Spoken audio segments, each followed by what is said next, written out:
Thank you for tuning in to All Things Real Estate. Once again, here are your hosts, Brad Avergon and Gary Kelly. Hi, and welcome back to All Things Real Estate. I'm Gary Kelly with Lamakia Realty, and I'm joined by Brad Avergon with Fairway Mortgage. We were talking about lipstick. Brad, continue. What's my shade? What's my shade of lipstick?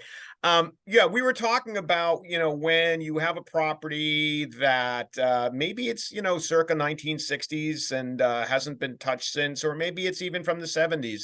And a person comes in, and sometimes it's a flipper, a professional that may be, have purchased the property within a year earlier, and they want to kind of spruce it up, so to speak, and make it look shiny and sparkling.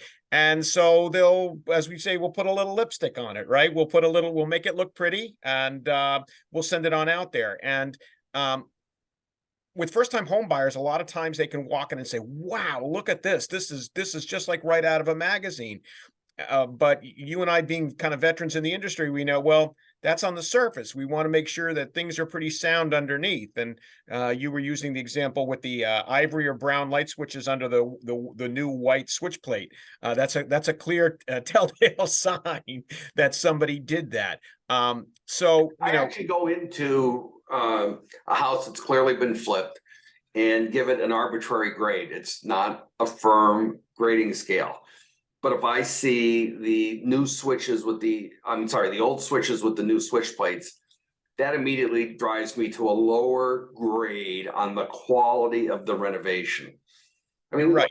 People take an old tub and they refinish it. They're actually basically, in my words, painting it over. And yes, it looks good for a couple of years, and then it starts to chip and it becomes a problem. That's very common when it comes to that.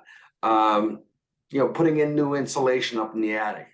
It's low cost. People see it. They get an idea of the value of that, and it's something that flippers do. It's also when you have a house that someone's trying to sell, and they want to fix it up. What do you do to make it look nice? Some people say, oh, I gotta go in and I gotta put a new stainless and quartz in the kitchen. That's what you have to do. Well, in this market, I don't think so. I think in this market, it has to be clean. The walls, should be, decent. If you need to put a coat of paint on, then that's great. When it comes to floor coverings, hardwoods are what people want to see. They don't want to see carpet. Well, if the carpet is old and putrid, and I'm saying that, and there are a number of viewers that I'm sure will appreciate that I'm not being insulting. They've got old putrid carpet. If it has hardwoods underneath it, we recommend that they remove the carpet and expose the hardwoods.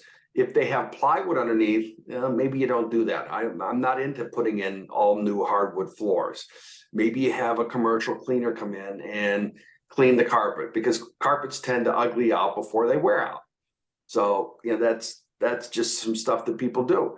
But I think when you're a seller in this market, you want to do what you have to do to make the place look appealing, so that people, when they walk in, can envision themselves living there.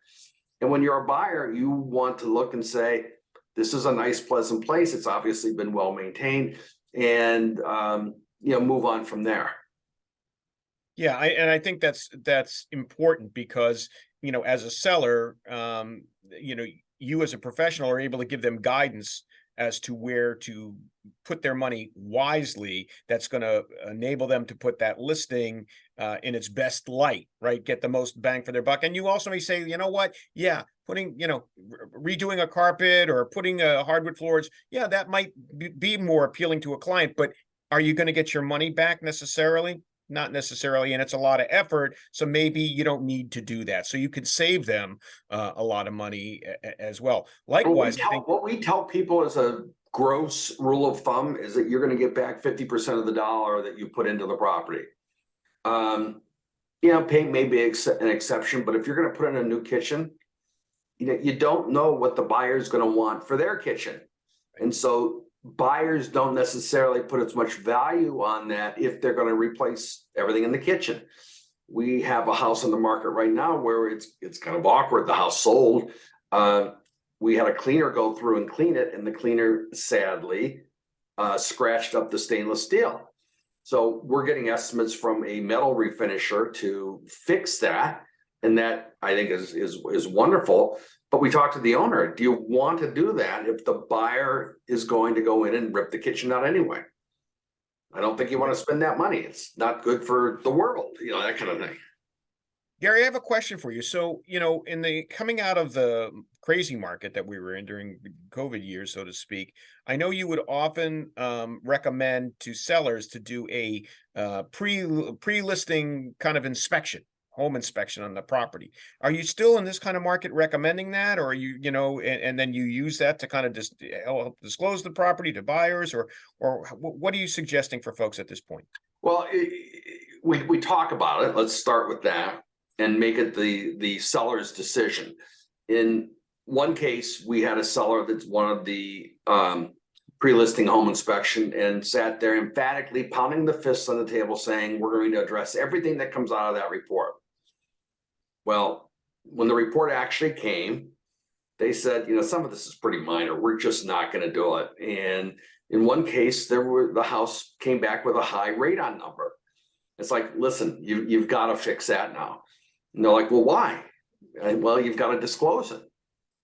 You've got to tell people it's a number that you now know, and it's something you have to take care of, and it's going to cost just over $1,000. You have to take care of it. So there's this whole thing of, are you better off knowing versus not knowing? And it's the seller's appetite to do things to the house. We've had a couple of sellers that have done that and done it recently, and they always get the report back, and they make I'm going to say a business decision on whether they're going to address something or not. But they go into the sale process knowing what to expect. The other thing I will say is that what that inspector saw, you don't know what the next inspector is going to see. I see. And I'm not someone that believes you leave stuff out there for the inspector to find. If you know about it, you know about it. If you don't know about it, I wouldn't necessarily go in and tell the inspector, hey, there's a crack in the ceiling over there. You need to find that. That's up to the inspector to find. But if there's something structural, mechanical, life safety, you really need to address it before putting the house in the market. Makes sense.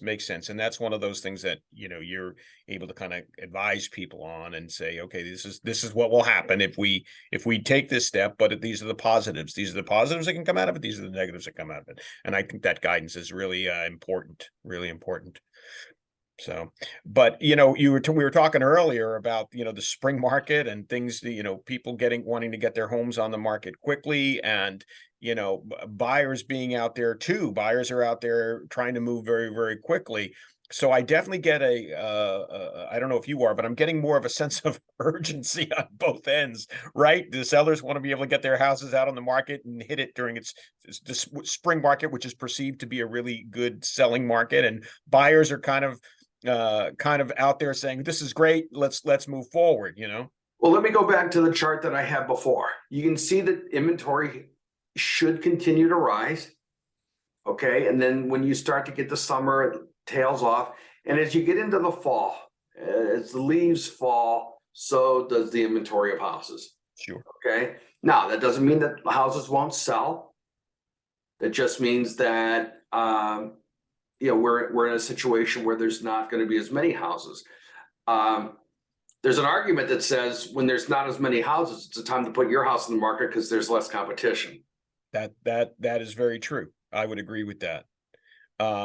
I also think, though, that having inventory out there right now is good for buyers to have options that are available. My concern is that if interest rates fall, which they may in the next year, and people are waiting, it's just going to become kind of a feeding frenzy again, like it was back in COVID, and buyers may be shut out of the properties. And I'm very concerned about that. So I'm encouraging buyers right now that are interested, get out there. There's a good amount of inventory out there. Work with a buyer agent like you, Gary, and get your property. And you know what? You lock into a decent fixed rate right now. You can always refinance down the road if rates go down, if and when rates go down. And if not, I'm going to make sure that you are comfortable in the monthly payment that you're getting into, right? That you So qualify. there's a sound bite that says you marry the house, you date the rate. Right. And Right, right. if you buy a house and the rates go down, you're refi.